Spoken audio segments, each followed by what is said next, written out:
Right, time to talk to Tyler Austin from Business in Vancouver. Good morning, Tyler. Good morning, Sonia. Let's talk about inflation numbers first of all, because they're out. And what are they telling us? Well, you know what? A lot of numbers that maybe the average consumer doesn't want to see, but the numbers that we have this morning, they're stuff that make economists happy. Now, if we take a look, I'll show you that in the month of January, the consumer price index grew at 2%.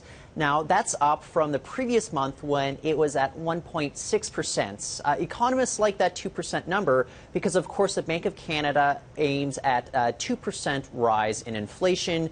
Their core index is at 2%, which is perfect. The core index strips away a lot of those volatile numbers, such as fresh food as well as gasoline.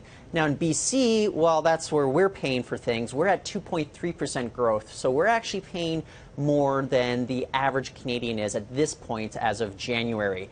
And, of course, it comes down to food. Now, food prices overall in Canada, they're up 4%. Veggies, look at that. Fresh vegetables are up 18.2% across Canada. But in BC, they're up 26% across the entire province. So it's a big, big number there. Gasoline is up, too.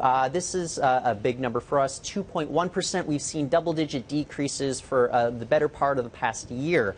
Clothing is the only index that's actually decreased across Canada when it comes to consumer prices. So if you're looking for a deal, shirts and shoes, those will probably be where it's going to be at least in the month of January it was. All right, and jumping onto this story now, I mean, I've got to say, one of the things that surprised me was the grocery stores here do not stock wine and beer, and that is still raging on here, coming from a country where it's freely available in grocery stores.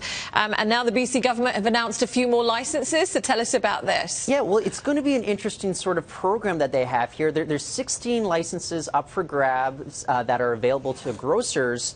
The difference here is that they're going up for auction. Now, beginning in April, they're going to have staggered bidding opportunities, and you actually have to go online to bid, kind of like eBay to a certain degree. But there are criteria for the grocers that will be applying for this program.